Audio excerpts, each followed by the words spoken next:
We're going to move into our last panel of the day, so I'd like to welcome our panelists to the stage.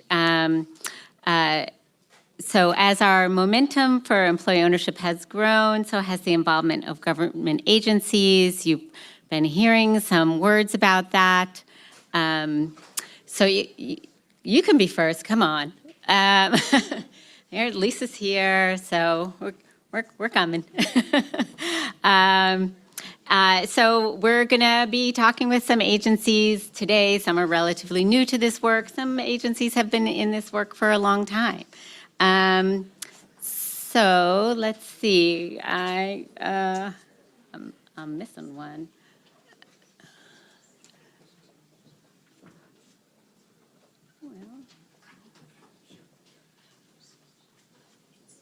All right, there we go. So without further ado, so let's see, now I can try to see where,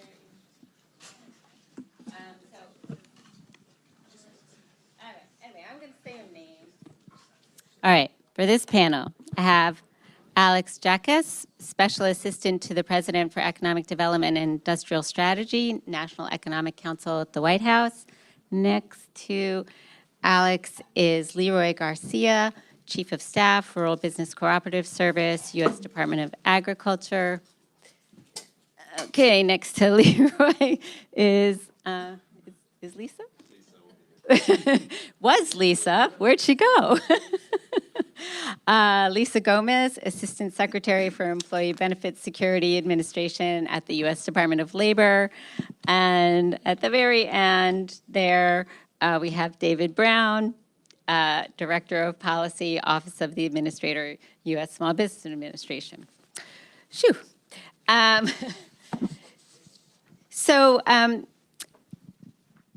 So as I mentioned, the momentum for employee ownership has grown. You all sort of have different roles to play. And so just to kind of get us started, I'm hoping each of you can briefly introduce yourself, talk about your role, and what has drawn you to work on employee ownership.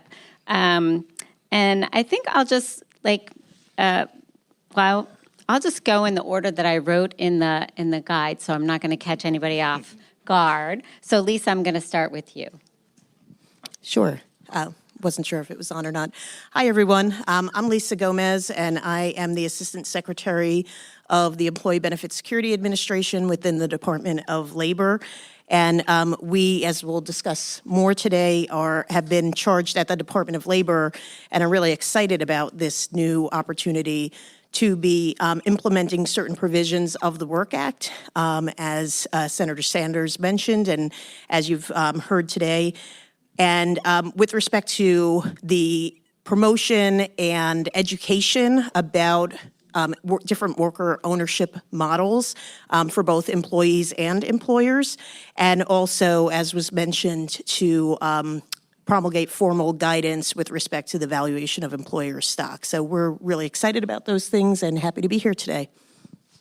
Oh, and Alex?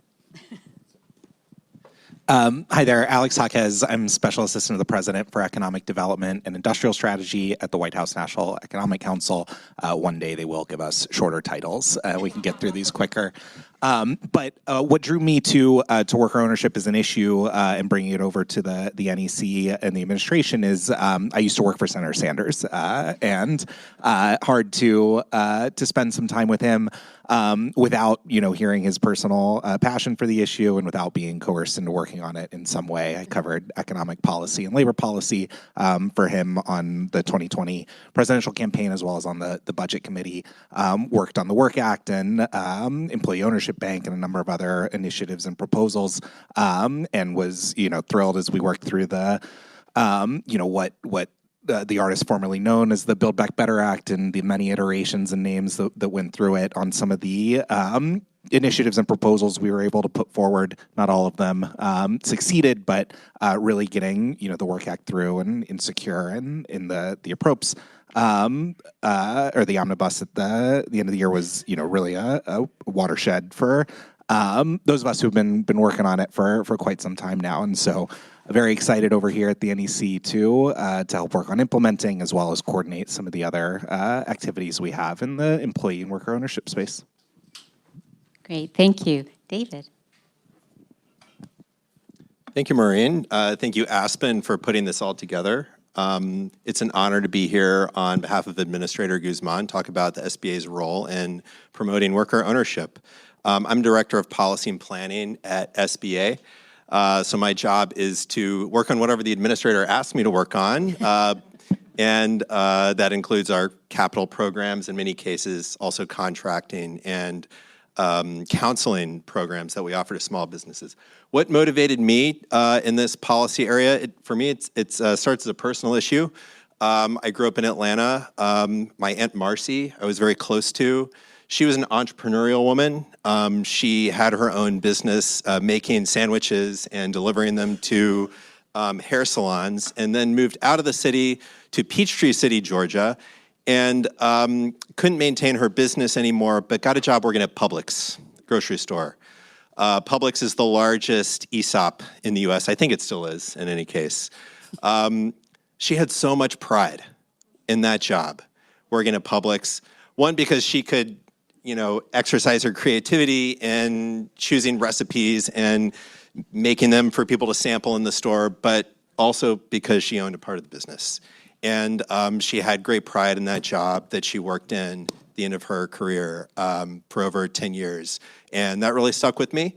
Later in life, I was working at a think tank, Third Way, considered a center-left think tank. Was very excited about the buzz around ESOPs and employer ownership, and got to work with Professor Blasi on a paper that he authored for Third Way. And that brings me to another point, which is the appeal of this area across the political spectrum. Senator Sanders is a champion, the center-left think tank is, and when I worked on the Hill, there was plenty of bipartisan legislation being drafted around the idea as well. Finally, I'll just mention one other idea, and this isn't anything new or additional to what Senator Sanders had to say at the opening, but competition.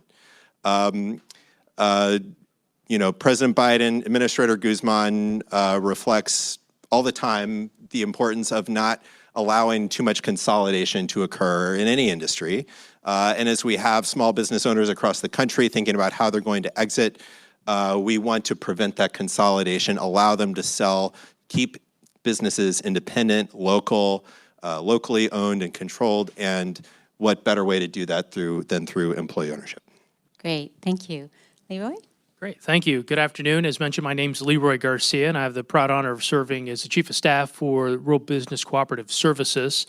The Administrator Dirksen Londrigan sends her regrets that she cannot join us, but she's traveling, so you're stuck with me for today. I'm a lifelong Coloradan, a combat Marine who recently was serving at the Pentagon as an appointee over the Department of the Navy. So I'm newly minted over at USDA, about 55 plus days in on working days.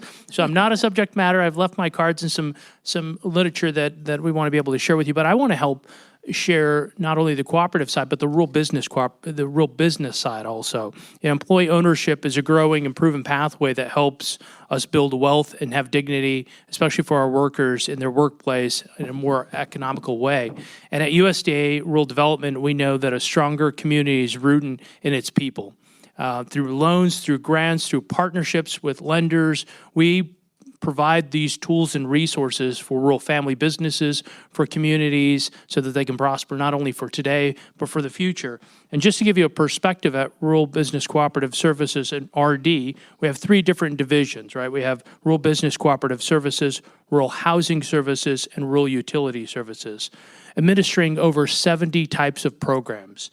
Those 70 types of programs annually through those loans and grants are an investment of about $30 billion. And that puts our portfolio currently at over $230 billion of investment.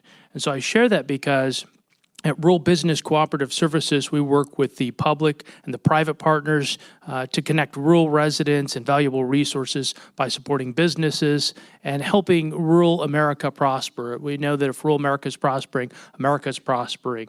And so I look forward to talking to you a little bit more today as we uncover this. Great, thank you. So now I'm going to sort of dig in a little bit more in terms of the fit of employee ownership with the agencies where you are. And Alex, I'm going to start with you, just if you can sort of talk about the bigger picture with the NEC and how you see employee ownership as part of sort of the broader economic agenda that you're trying to see go forward. Yep, absolutely. So when I came over to the NEC and started checking around to see who was working on employee ownership, it didn't quite fit neatly in any of our verticals, right? It's partially a small business issue, it's a competition issue, it's an industrial policy issue, it's a labor issue, it's a tax and retirement issue. And no one kind of had each piece of it together. So we spent some time thinking, how do we put together a cohesive narrative about why worker ownership fits with the president's broader economic agenda, and found that it fits quite well. And Senator Sanders laid out some of the reasons, including increased productivity and better dignity of work, and a lot of the benefits for workers, which on the labor side the president strongly supports. But kind of first and foremost, our boss director, Dr. Lael Brainerd, told us to come and make the rigorous economic case. And so as part of the president's broader industrial policy in particular, new major investments catalyzed by the infrastructure law, the Chips and Science Act, the Inflation Reduction Act. We see these giant fabs set up for semiconductors by TSMC and massive battery plants. But what often doesn't get told is that 90% of manufacturing firms in this country have 50 workers or less. 20% are set to retire, or owners representing 20% of that workforce set to retire over the next decade. I understand from previous remarks, successorship has been a topic that's been covered quite a bit today. We think that this is a perfect tool to be able to fit some of the priorities that we have for our small mid-sized manufacturing base, which really provides the backbone for our industrial policy here in the U.S. It's this supplier network, parts manufacturers, small businesses that are setting up these ecosystems around these major investments that are really going to make or break the big semiconductor fabs and the battery plants and all the rest as well. So from an industrial perspective, we think that employee ownership, overrepresented by ESOPs, is a perfect tool, and a number of organizations working on the ground to transition some of these companies that are mom and pop, have been family owned and employ 50, 100 people, that alternatively are just going to shut down or be bought largely and primarily by overseas competitors or private equity, who aren't going to share the same industrial policies and priorities that we do. More broadly, the president has centered workers in every part of his agenda, and this is no different. The opportunity to build work, to have dignity. The president always says a job is about more than a paycheck; it's about dignity. I think in no policy is that more personified than owning a share and a stake in the business where you work. Having that voice and the seat at the table, obviously a priority for the president's for collective bargaining and unionization, and now fitting in, I think neatly in that bucket is a priority for advancing and facilitating worker ownership of the businesses. And then lastly, the point on competition, right? The ability to have a thriving and dynamic ecosystem, and the ability to preserve some of these economic anchors in communities where they've lasted for so long. Small businesses, mom and pop shops, places that have served as institutional and community anchors for generations. The ability to preserve that structure and that institution without, as Senator Sanders said, getting snapped up by a financial firm who wants to take the assets and strip them and sell them off. We think that's a critical tool for be able to preserve competition in markets, and in particular in markets that have been hollowed out for so long or snapped up by consolidation. I think the work that RD and the USDA is doing to promote dynamism in rural markets in particular is a good case study there. Great, thank you. Covered a lot of territory there. Lisa, the office you lead has sort of a long history with employee ownership, but you're also sort of absorbing some new areas of work. So maybe you could talk a little bit about the traditional role your office has played with employee ownership, but also the new role the office will be assuming as part of the Work Act, and how all of that fits with DOL's broader mission. Sure, thanks, Maureen. So traditionally, the Employee Benefit Security Administration, EBSA, within the Department of Labor, our mission and our directive is to protect the hard-earned retirement and health benefits of America's workers and their families and people who are working within private industry employment. And so within that role, prior to the Work Act coming in, our interaction and our relationship with ESOPs was pretty limited because, as you all well know, ESOPs are a form of retirement plan. And as retirement plans that are governed by ERISA, there are certain requirements under ERISA that ESOPs need to comply with, mainly or most prominently, the requirement to act as fiduciaries and act in the sole and exclusive interest of the participants and beneficiaries of these plans. And so for all of the time leading up to the Work Act, which expanded our work in this area, our interaction was really limited to enforcement with respect to ESOPs that might not have been complying with these requirements, doing investigations, and seeking corrective action where necessary. So we were really limited and working really just in the enforcement space. Once Secure 2.0 was enacted and the Work Act was included as part of that law, we gain some additional roles and roles that we think fit really well together where we can incorporate the knowledge that we have about technical knowledge about ESOPs and how they work, as well as the department's broader goals with respect to workers, empowering workers, and working with employers to help create good jobs, in implementing the other provisions of the Work Act that I mentioned briefly before. First of all, to be educating and promoting worker ownership models, whether they be ESOPs, worker co-ops, trusts, the various different options that are available out there, and working closely with the worker co-op, worker ownership community to try to get additional information out there, have people become educated, again, both workers and employers, so that they can know that these options are available to them, how they work, what types of questions they can each be asking as they're going down this road, and just to promote that and bring awareness and also just the backing of the federal government as far as having an agency that can work directly with employers and employees that are looking to move forward with one of these models. Towards that end, we have been doing a lot of work over the past year or so that this has come under our umbrella at the department. We have established, we were required under the Work Act to establish an employee ownership initiative. We did that by creating last June a division of employee ownership within our Office of Outreach, Education, and Assistance. We established that at the end of June and have been working since then to meet with stakeholders, meet with just to be kind of learning and becoming a sponge with respect to all of the different information, how we can be helpful, what everyone thinks is needed in the community to promote and educate about these different types of options.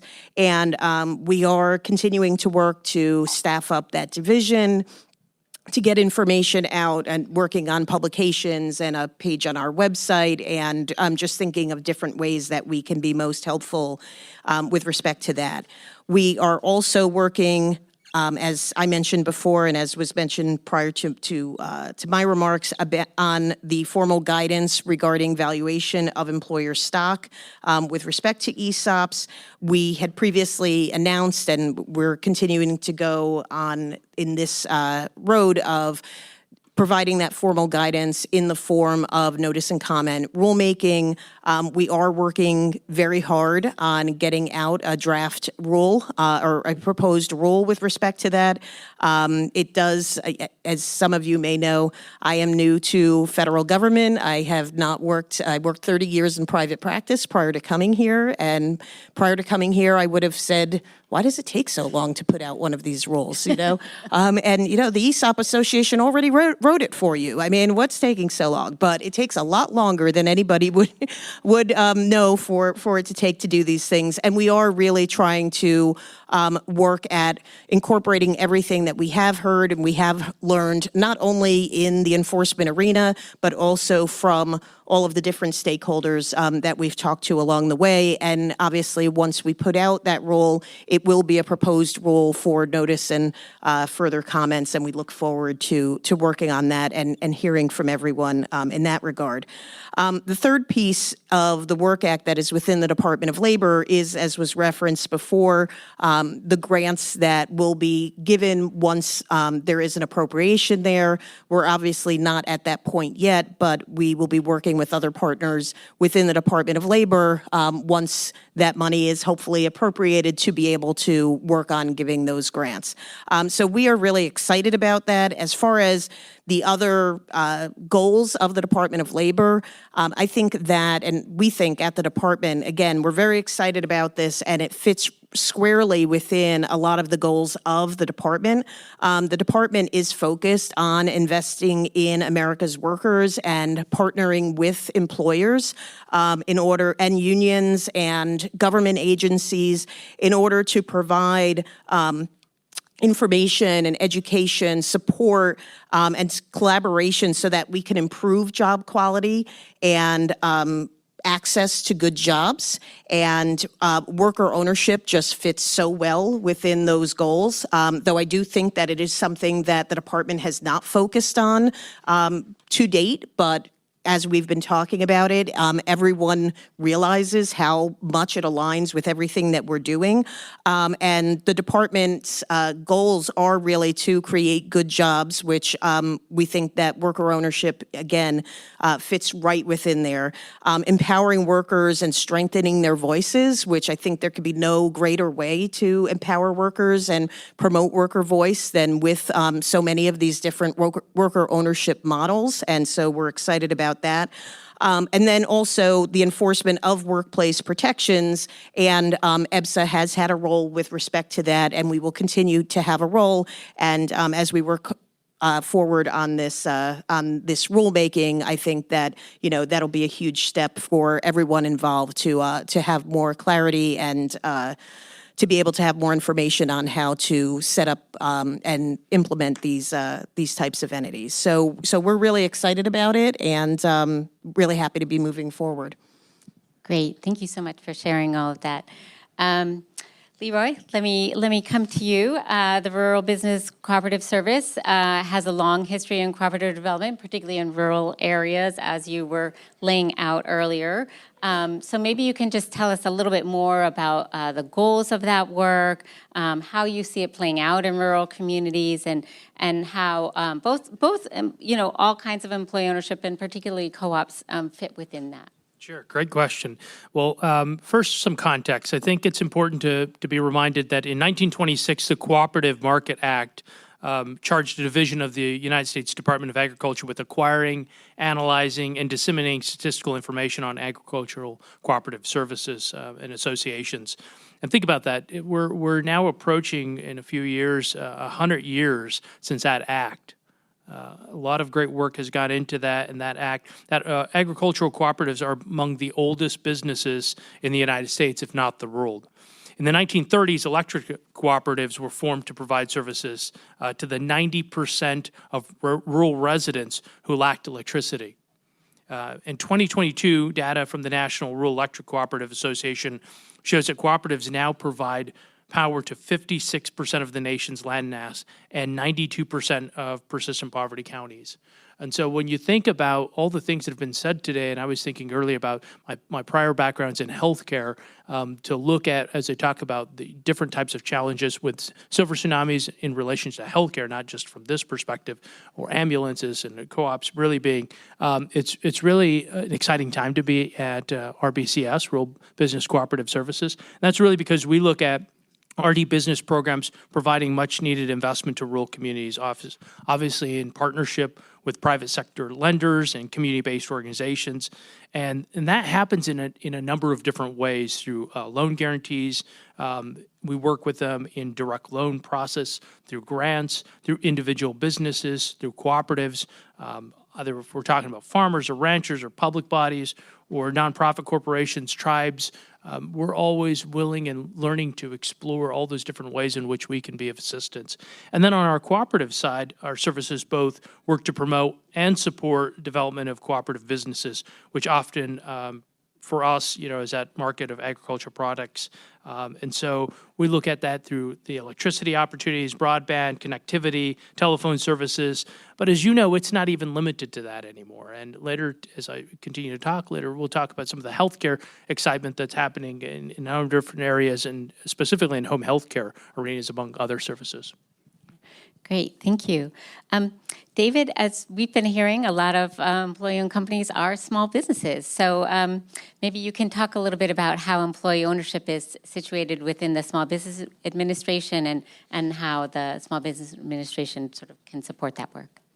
Absolutely, thank you. I'll touch on a few of our programs at SBA. I'll start with SBIC, the Small Business Investment Company Program. This is a historic program, started in 1958, that really helped create the venture capital industry in the United States. We have over 300 funds that SBA licenses, supervises, and in many cases provides leverage to in the form of a loan. And these funds are an encouraging vehicle to support investment in employee-owned businesses, small employee-owned businesses.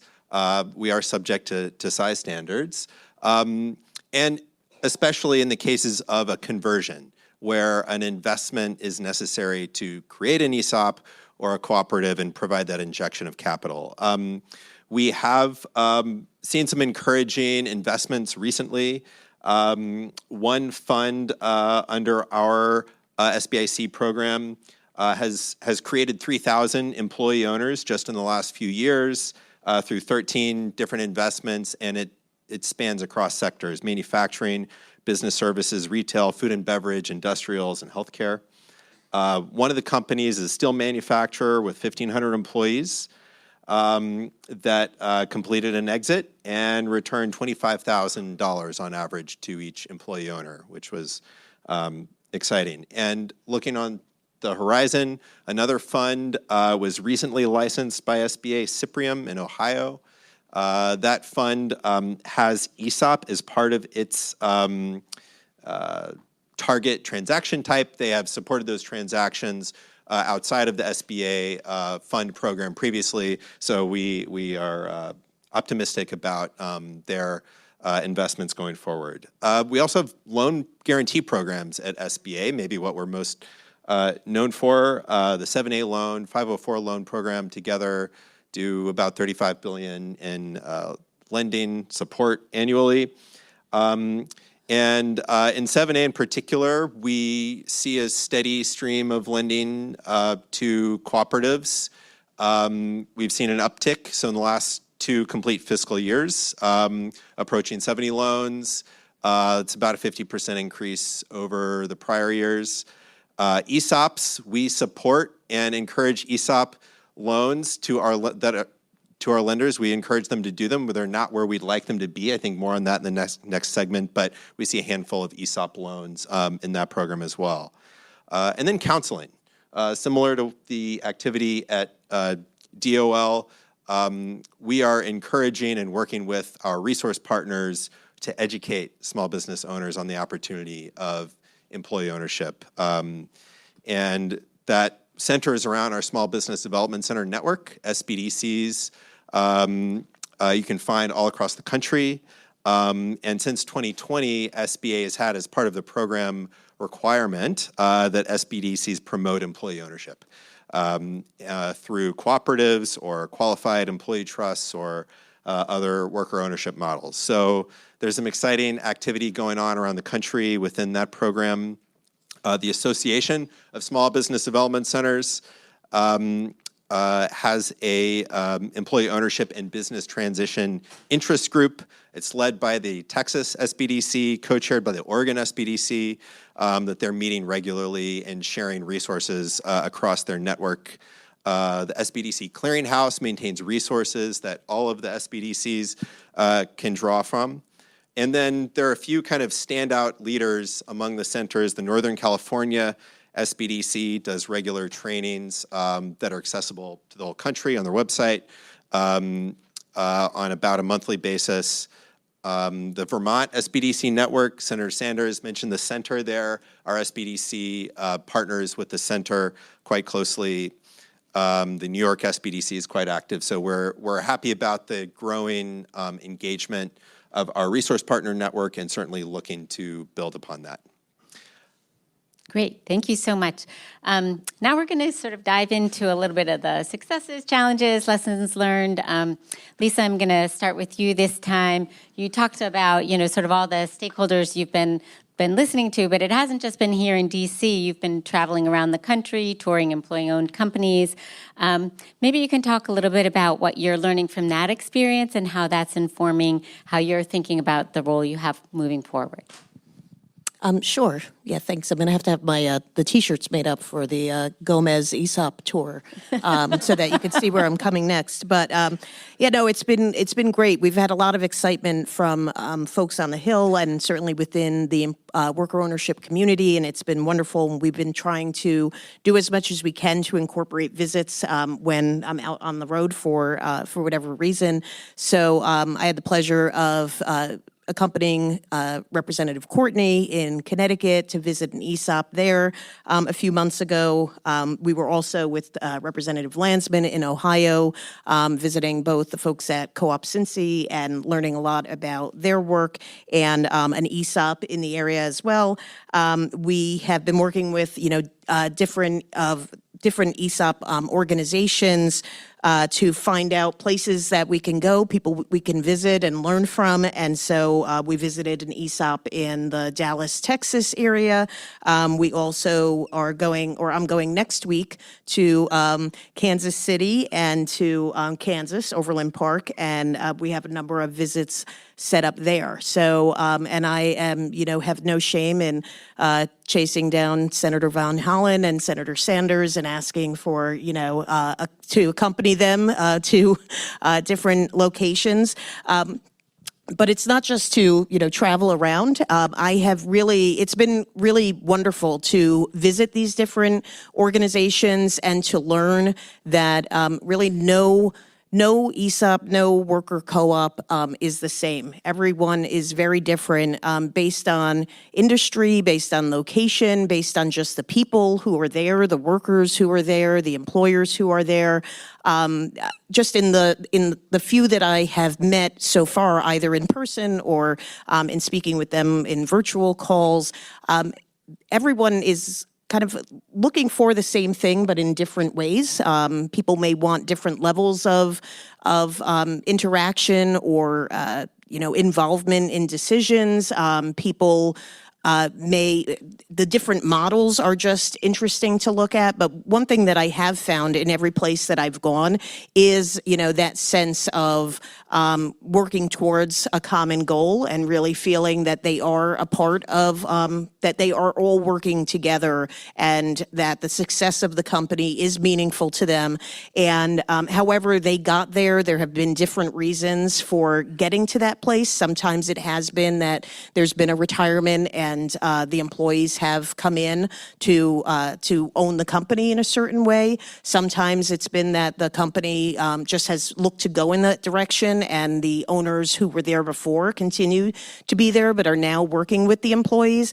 And so it's just it's been a very interesting experience, a big learning experience for me and for all the folks in EBSA to find out more about how these different entities work, and to just, we're very thankful for everyone who's been so generous in sharing their knowledge and their experiences, and just giving us different ways to really understand and look at what's out there. But continuing to go on the not the world tour, but the nationwide tour. So. You can tackle the world next.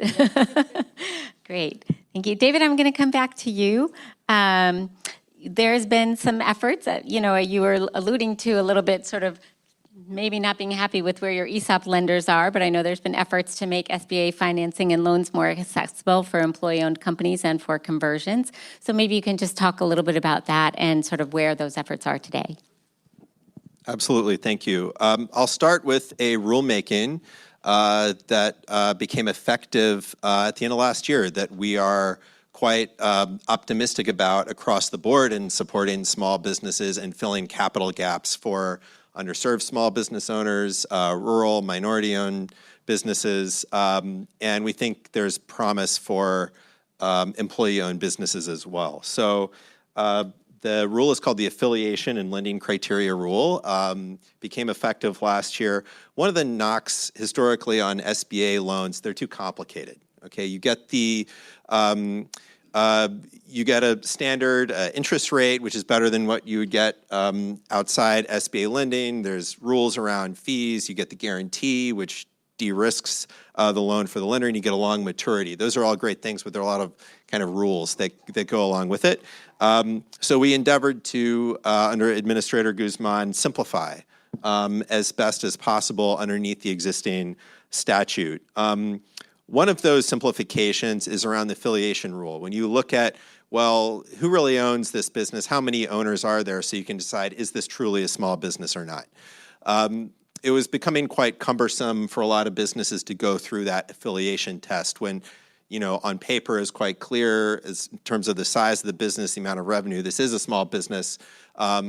To dissect the different affiliations that you might have by control. So we're hoping that that simplification of our affiliation test means that there are a greater variety of ownership structures where you have more owners in a business, including worker owners, that can more simply get through that eligibility process for SBA loans. Another provision in that rulemaking specific to employee ownership is around partial buyout. Previously, if you're going to use an SBA loan to acquire a business, you needed to acquire a controlling stake. And that's not always the route that a business is looking to go if they're looking to convert or move towards employee ownership. They want to sell part of the business to a group of workers, start bringing up their equity share, then they should be able to use an SBA loan to do that too. So we now allow partial buyout in the SBA 7A loan program, and are quite happy about that change. Looking forward, there are so many other things we can do. I especially appreciated Senator Sanders' comment about appropriations to support authorization. So double click on that comment. But I think there are a couple of pieces of legislation to point to. One that had the support of the administration. Build Back Better Act, as Alex mentioned. There was a small business title. Initially, a version that passed the House Small Business Committee had $25 billion. That would have really been a historic change in the role of SBA, including a cooperative lending program that initially was funded, I believe, at about $500 million, which really would have been transformative. Think about the size of SBA. It's about $1 billion a year agency. So it would have been a major program and investment. It was exciting to work on that legislation, and I think it's there, for maybe a future Congress to come along and take back up. I'll point to something a little more affordable also as a possibility, and that's the idea of SBA direct lending. SBA has made direct loans to small businesses, to homeowners, through most of our history through our disaster program. If there's a disaster declaration, if you're a homeowner with uninsured losses or a business owner affected by that natural disaster, you can get a low-interest loan, long-term loan from SBA with generous terms. It's also authorized in the Small Business Act for SBA to make direct general business loans. You're just looking to grow your business. The agency got away from that, over the 80s and 90s. It's still a charge that we have in our statute, and that Administrator Guzman believes we should restore as part of filling market gaps where private market lenders, the SBA guaranteed lenders, aren't sort of meeting the needs of the market. And so that's a proposal in the president's budget this year. It was also in the Build Back Better Act, but there is a proposal in the president's budget to tweak a few things in the Small Business Act. Does not require appropriation for SBA to begin making direct general business loans again to fulfill that charge and fill gaps. And I think, this is an example. Employee ownership is not specifically called out in that proposal, but it's an example of a market gap that could be filled if SBA had a greater role in directly influencing small business lending. Great, thank you so much. Leroy, let's come back to you, and we're going to take a deeper dive into the Rural Business Cooperative Service. And I wanted you to talk specifically about initiatives being implemented to support worker-owned cooperatives. And in particular, you mentioned earlier, so I'm hoping maybe you can give us an example, but you mentioned care businesses, and I think it's important to remember that employee ownership isn't just for manufacturing or construction, or that's, which we've been talking about a lot today, but care businesses are also important. So maybe you can give us an example of a worker-owned cooperative. Sure, great, I'm happy to. Let me first start off with how USDA rural development is helping support employee ownership.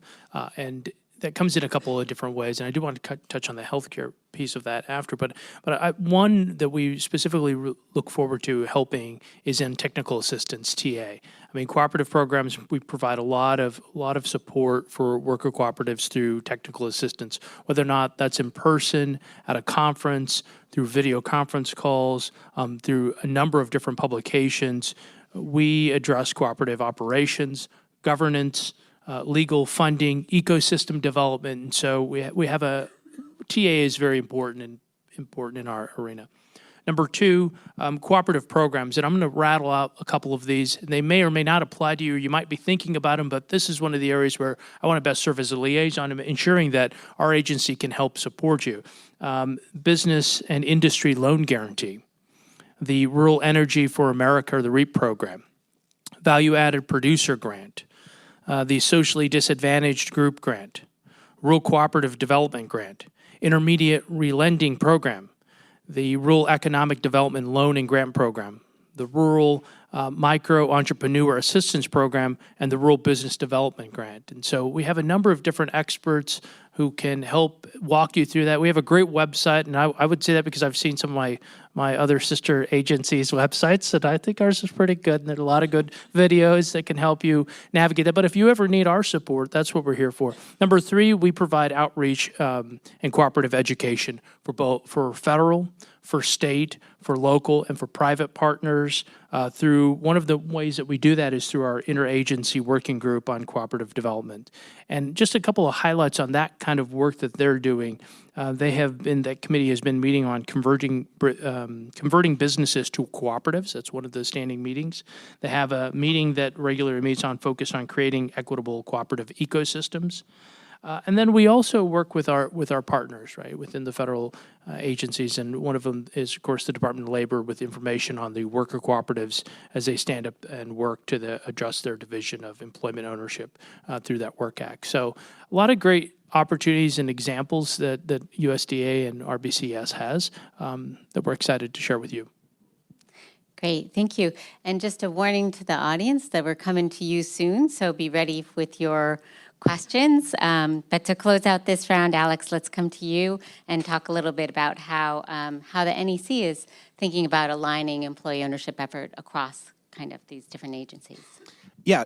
So in many ways, we have the easiest job here on the table. We kind of go forth and say we think we should be doing this, and then our agencies are the ones who actually have the money and the tools and the regulations, and to be able to sort it out. So I think most.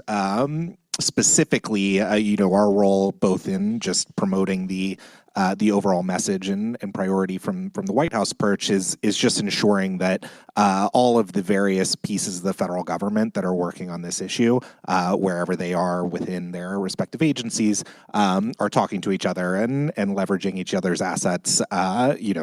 Funding has come up many times here. There's not a lot of dollars on the table for this particular effort, but by leveraging, DOL's new division and SBA's field offices and the existing interagency working group that was set up by the Farm Bill at USDA, being able to, as a force multiplier, being able to use the other agencies' assets and in particular the field staff. I mean, really being able to, the technical assistance point is a big one. Just being able to have these resources out there on the ground in the field where businesses are. They're not, not a lot of businesses actually here in Washington, D.C. knocking on our door looking for help, but through the SBA field offices, rural development has a state office in every state and territory, and a well-developed field staff, DOL the same.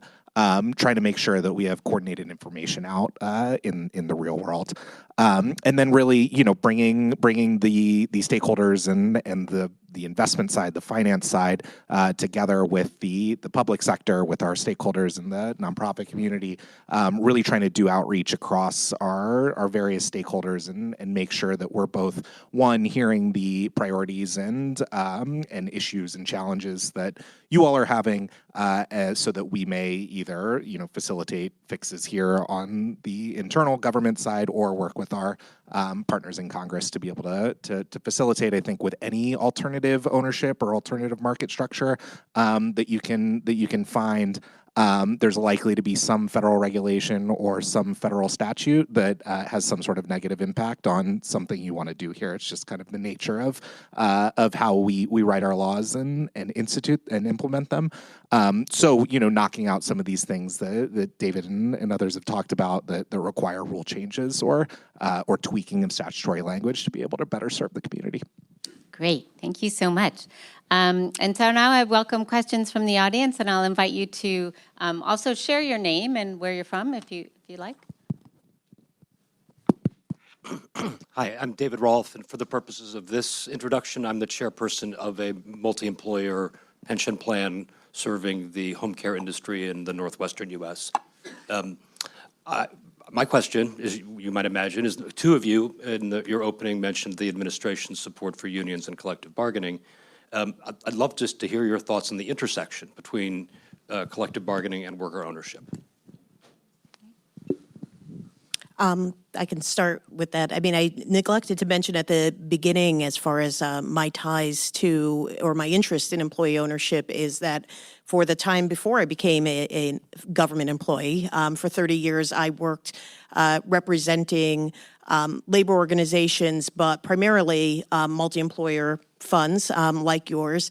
And in doing that, became really familiar with just how jointly trusteed funds and just this cooperation, collaboration between union and management can work together to really serve the participants there, but the employees of these organizations. So, but to your question directly, I have personally, been very interested in that dynamic and in the union co-op space and where labor organizations fit into this equation. And so we have been also, as included in the stakeholders that we've consulted with, have talked with labor organizations who have had different experiences with worker co-ops. And certainly I think there are more labor organizations that might have experience working with ESOPs and either have ESOPs at companies that are collectively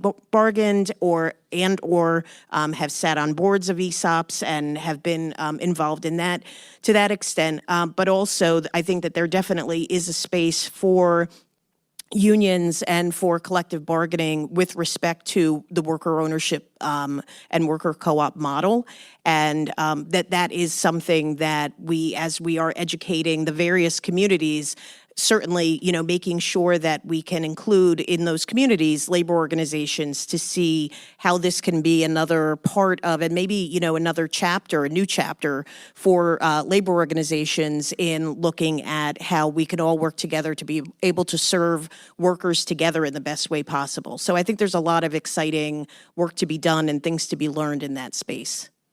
Great, thank you. Anybody else want to add to that?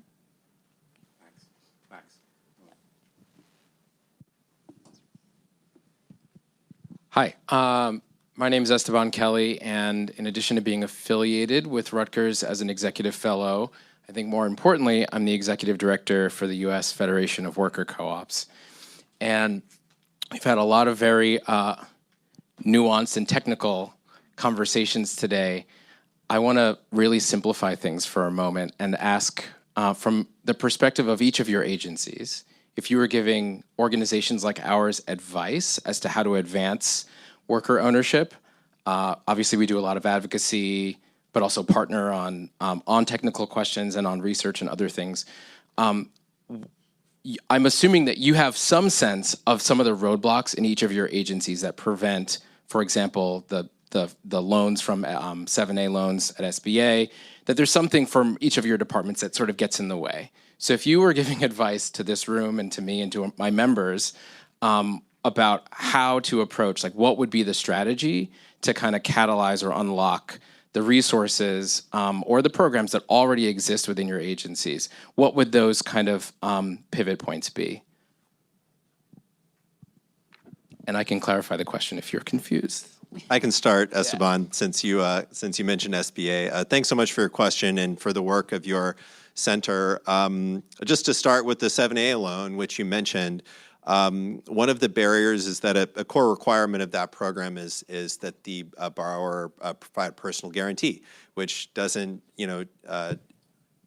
naturally work as obviously well for an ESOP or a cooperative, but there is flexibility for a third-party entity to provide that personal guarantee. So that's sort of a next chapter for us that we're looking at, that we're asking about, is how can we encourage and make available opportunities to satisfy that requirement in potentially partnership with other organizations. So that's something that we could talk about, look into together. Another, just the first thing that came to mind from your question was, give us your feedback on the technical assistance material that the Small Business Development Center network is offering. I'd be happy to get in touch with you afterwards, kind of share those resource hubs, what's missing, what should we be emphasizing to small business owners, and what would you like us to highlight through our networks? Thank you. I'm happy to jump into that. Esteban, correct? Okay, Esteban, I could say with a fresh set of eyes, just only being some 50-some days into the agency, that I think we have a portfolio that's massive, right? We have a lot of great programs, we have a lot of great opportunities, a lot of technical things. I think one of the things that we have been talking a lot about, and this will make sense, is less is sometimes more. And so sometimes in the sense of oversaturation of a website, that there's a million links, you just get routed here and there. It's really about these kinds of collective forums and finding the right people and or knowing the question. And I think sometimes for us, that's the challenge. We want to be helpful, especially in a lot of our state areas. As a previous speaker said, we have state directors who know those intricacies and also know the challenges that state might have or the program might have, and yet no one's been routed there first. So they're at the national level trying to navigate a system that could have kind of had a better pathway or leg up going into the national. So I think sometimes it's first understanding what the question is or the ask. And then two, really for us, I think is, at least from the administrator's office, is really focusing and dialing on back to that less is more, those real direct communications and streamlining that so that it's easier. One of the things I failed to mention earlier is I not only want you to hear that from my side, but one of the great resources USDA has are success stories. And what I have found great about these success stories is it's helped me navigate and understand these are relevant now because they talk about other businesses and other organizations finding a pathway to success. And so maybe they were looking at a grant that was going to look for construction opportunities or infrastructure or technology. Whatever that was, it kind of helps create that pathway in a 1 to 2 page that talks about the grant, talks about when it was awarded, things like that. Then I think just from a macro perspective, I think 2 things. One, and I think this has been tremendously effective for employee ownership causes. Continuing to find and present champions. Right, a lot of good ideas out there. Unfortunately, nearly none of them become law. But with champions like Senator Sanders and Senator Van Hollen, others who have been pushing this work forward for years and decades in some cases. Keep staying at it and ensuring that whenever we are going to, Senator Sanders to discuss something, we know one of the things he's going to bring up is something on employee ownership, and knowing that we're going to have to deliver something for him. So I think continue to cultivate coalitions in particular that serve the broadest array of interests and communities, and different kinds of businesses, different examples and stories that can tell the benefits and the real on the ground real world stories of why this model is both empowering and effective. I think are very helpful for making the case, particularly to the federal side. And I'll just round that out if I can, to say that at the Department of Labor, since we are really a new player in this area that has been around for a long time, I know that so many people within the community are excited about being part of how this develops, and have been really generous with information. And I would just encourage folks to continue to reach out to us. It's been great to be able to learn from all of the different entities, but please do not hesitate, as we grow. And I'm sure, that next year at this, as we all gather, there'll be many more things that we could be saying about what the department is doing, and a lot of exciting growth in that area. But definitely reach out to us and reach out to me directly. I mean, if many folks here have my direct information. I have cards with me, but I am always open to new ideas and how we can be expanding this. And one thing, as we were saying, Leroy was saying, less is more. Sometimes also when working with government agencies, less is less, and we don't have a lot to be able to be working with on every project that we would love to spend lots of, time, money, and resources on. And so I think with respect to this project in particular, it's we at the Department of Labor are really going to be looking to partners who are out there in the community so that we can, there's no need for us to be reinventing wheels here.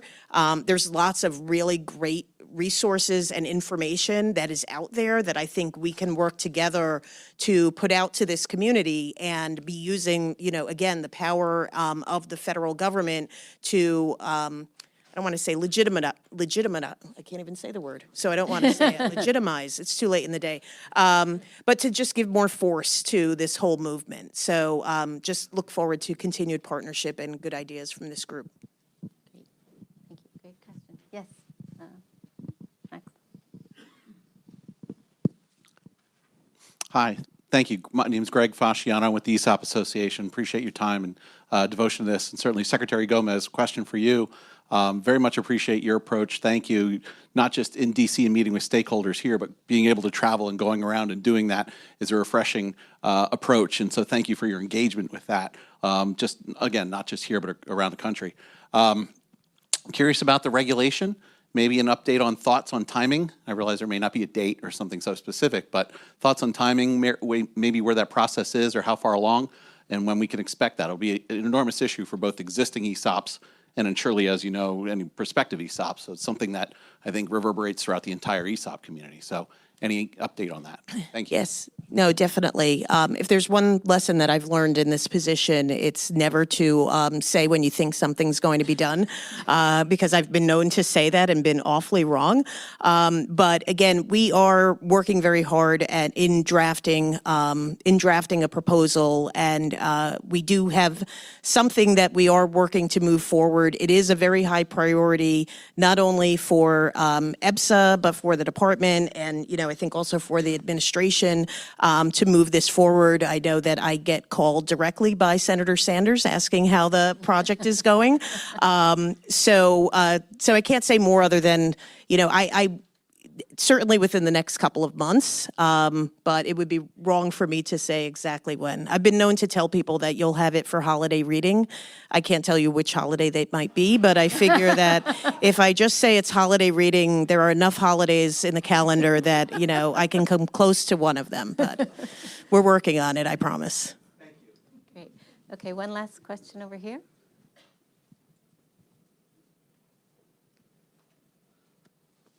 Hi, I'm Corey Rosen with the National Center for Employee Ownership, and this for David Brown. I actually wrote the first Small Business Employee Ownership Act when I was working here in 1980, and went to the SBA after that was passed, and I started the National Center, and I said, you guys aren't implementing this, and they basically said, we'd prefer not to. Literally, almost. The Main Street Employee Ownership Act, I also was involved in drafting in 2018. And then the prior administration, when they came out with regulations on that, again, basically said, we'd prefer not to. They came out with regulations that were directly in contravention to the specific statutory language of the law. Some of that you've changed now, thankfully. But there's still some major obstacles, one of which is the SBA requires its own valuation, even though you have to do a much more rigorous valuation for ERISA. And if you are a trustee and you get two different valuations, which one do you use? And is somebody going to sue you if they say you use the wrong one? And the personal guarantee, the statute specifically says that you cannot, if the seller doesn't retain an equity stake in the company, that you can't have a personal guarantee requirement. And my understanding is the changes that you made are not permanent regulations, so I'm just wondering what that process will be. Thank you, Corey. Appreciate that, and would love to follow up. There's a lot there, a lot more than we can address in a couple minutes, so please. The comment at the end about it not being a permanent, there are no truly permanent regulation, but that's not registering for me, so I would like to discuss that. Really, let me just say that, Administrator Guzman fully believes in employee ownership and pushing the envelope and doing what we can with the existing resources that we have, and we're not there yet. So just look forward to partnering with you and diving deeper into the items that you mentioned. Great. So just to close, I'm going to ask you each just very lightning round. So looking into not the very far future, so next year's Employee Ownership Ideas Forum, maybe just share one thing that you hope would be different from your perspective. And let's see, Dave, why don't I start with you, and we'll just come down the line. Sure. First thing that comes to mind, for obvious reasons, there's a lot of focus in this issue category on businesses that have been around for a while, owners that are nearing retirement, business transition. Let's talk about new businesses. The president talks about the small business boom in the United States. We're getting close to 17 million new business applications under the Biden-Harris administration. The top 3 years for new business applications are 2021, 2022, and 2023. We've got this, and it's the most diverse cohort of entrepreneurs that we've seen. according to a lot of indications. So as you're a new entrepreneur starting up a business, what are the decisions you can make now that would set you up for success to convert later or go ahead and start increasing employee ownership from the get-go? Great. So let's talk about bringing new businesses into the employee ownership tent. Lisa? Sure. So next year, I feel incredibly confident that we will have a rule to look at. We'll be talking in the past tense about at least the proposed rule that's out there, and also I feel very confident about where I think there will be a lot of growth with respect to our division at the department.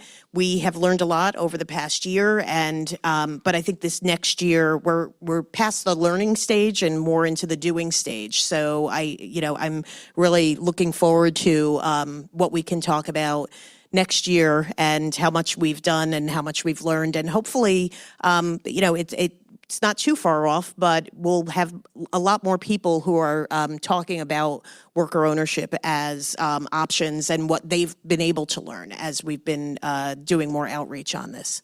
Great. New year, new rule. Yep. Leroy? Similarly, for us over at RD, again, 70-some plus programs in RBCS, over 26. And so a number of those grants, those loans, those opportunities that exist, but sometimes are hinged on being able to be utilized because of the lack of technical assistance that could be provided. And so really streamlining and ensuring that we're having better communications, more efficient communications, helping on the ground so that we can get things launched. So that's a benchmark that we'd look forward to measuring. Yeah, fantastic. And I'm going to go something I hope will be the same next year. I hope I am still here, and we are.